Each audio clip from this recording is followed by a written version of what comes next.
여러분은 오늘 어떤 순간에 불안을 느끼셨나요? 혹시 지금 이 순간에도 어떤 것에 대해서 걱정하고 있진 않으신가요? 우리는 왜 이렇게 끊임없이 불안과 싸워야 할까요? 오늘은 알랭 드보통의 불안이라는 책을 통해서 이러한 질문들에 대해 대답을 해보려고 합니다. 이 책은 우리가 왜 불안을 느끼는지, 그리고 그 불안을 어떻게 다루고 어떻게 극복할 수 있을지에 대해서 깊이 있는 통찰을 제공합니다. 불안은 뗄래야 뗄 수 없는 우리 삶의 일부이면서 때로는 우리 삶을 압도하기도 하는 강력한 감정이죠. 하지만 만약 불안이 우리 내면에 어떤 메시지를 전달하려고 하는 것이라면 우리는 그것을 어떻게 해석하고 어떻게 긍정적인 변화로 이끌 수 있을까요? 알랭 드보통은 지위에 주목합니다. 이 지위는 사람들과의 관계 속에서 주변인들과의 비교,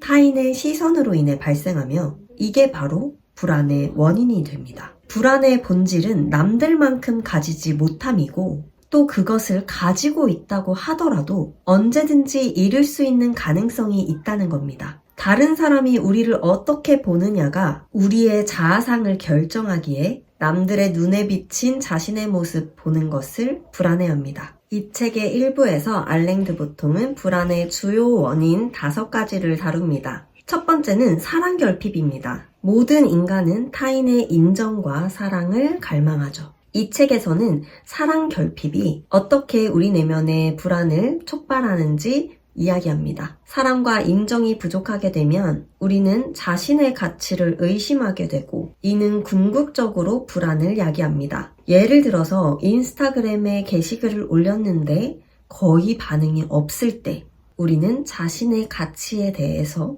내가 사랑받을 수 있는 사람인지에 대해서 의심하게 되죠. 두 번째 원인은 속물근성입니다. 현대사회에서 속물근성은 물질적 소유와 성공을 최고의 가치로 삼습니다. 끊임없는 소비와 소유의 욕구가 어떻게 우리의 불안을 가중시키는지 이야기합니다.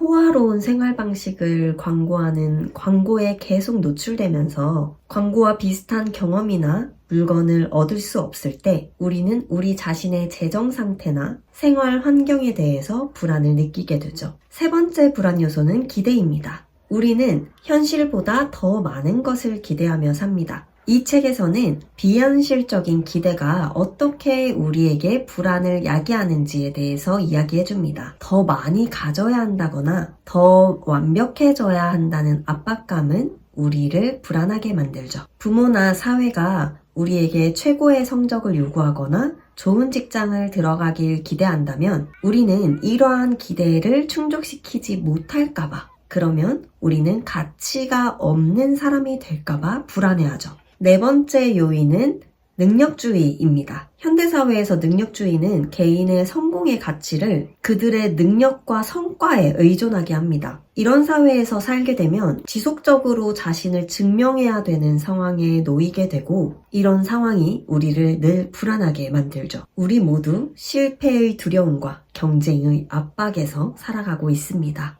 승진을 할 때 오로지 성과에만 집중하는 그런 회사에서 직원들은 모든 작업이나 프로젝트가 자신의 실수로 인해 자신의 경력 발전에 영향을 미칠까봐 늘 불안에 떨고 있죠. 다섯 번째는 불확실성입니다. 현대사회의 특징 중에 하나는 끊임없는 변화와 불확실성이죠. 경제적으로, 직업적으로, 미래에 대한 불확실성은 우리의 불안을 크게 가중시킵니다. 이 책에서는 불확실성이 어떻게 우리의 내면의 깊은 불안을 야기시키는지 이야기해주는데요. 경제 침체나 직업 불안정의 시기에 우리 개인은 생활 방식을 유지하거나 직장을 유지하는 것에 대한 기본적인 불안이 깔리게 됩니다. 자, 이렇게 불안의 5가지 요소를 검토해 보았는데요. 모두 다 공감이 되셨을 거라고 생각을 해요. 알랭 드보통의 불안 2부에서는 그 해법에 대해서 이야기를 해주는데요. 이 해법이 중요합니다. 첫 번째는 철학으로 해결할 수 있다는 겁니다. 철학은 우리의 존재와 삶에 대해서 깊이 있게 질문하고 탐구하는 학문입니다. 자신의 한계를 높이기 위해서 철학적인 관점을 적극적으로 탐구하는 것이 중요하다는 것이죠. 이렇게 철학은 불안을 극복하고 자아를 발전시킬 수 있는 유용한 도구가 될 수 있다고 합니다. 두 번째는 예술입니다. 예술은 우리의 감정과 정서를 표현하고 공유하는 방법입니다. 그림, 음악, 문학, 연극 등을 통해서 자아를 탐색하고 불안을 해소할 수 있습니다. 예술은 우리의 내면을 탐구하고 자아를 발전시키는데 큰 역할을 합니다. 저 또한 학창시절에 만화를 그리고 20대에는 연극에 몰두했고요. 30대에는 글쓰기를 통해서 제 자신을 끊임없이 표현했던 이 경험은 예술이라는 게 내면을 탐구하고 자아를 발전시키는데 얼마나 중요한 역할을 하는지 알 수 있습니다. 꼭 직업으로 예술가라는 걸 선택해서 창작 활동을 할 수 있는 게 아니라 취미로서 창작 활동을 하는 것만으로도 모든 인간에게 큰 힘을 주고 삶을 풍요롭게 만듭니다. 예술을 통해서 우리는 불안을 해소하고 삶의 다양한 감정과 경험을 더욱 깊이 있게 이해할 수 있다고 합니다. 세 번째는 정치입니다. 정치적인 활동을 통해서 사회적 변화를 이끌고 자아를 발전시킬 수 있다고 말합니다. 정치 참여는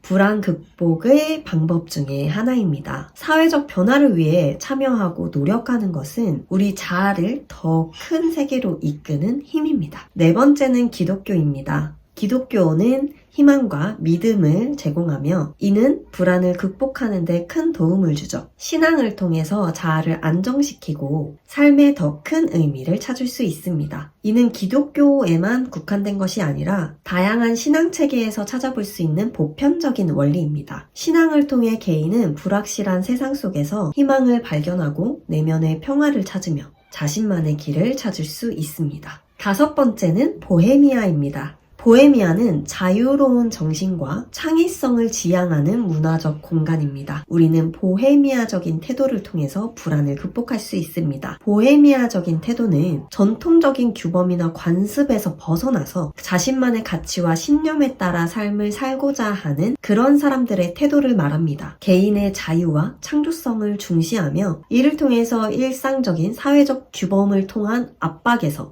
벗어나도록 노력해야 한다는 것이죠. 저는 보헤미아적인 태도로 삶을 살아가고 있다고 정말 믿는 사람으로서 정말 공감되는 구절이었습니다. 불안은 우리 모두의 내면에 자리 잡고 있습니다. 하지만 알랭 드보통이 우리에게 이야기해주는 것처럼 우리 불안을 회피하는 게 아니라 불안 깊은 곳으로 들어가 이 불안을 이해하고 극복하는 것이 진정한 자아를 발견하는 길입니다. 우리 모두가 자신의 내면과 진정한 목소리에 귀 기울이며 불안을 넘어서는 성장을 하길 바랍니다. 이 영상이 도움이 되셨다면 구독과 좋아요 그리고 알림 설정 꾹꾹 해주시고요. 그럼 저는 다음에 또 다른 책 이야기로 찾아뵙도록 하겠습니다. 감사합니다. 안녕.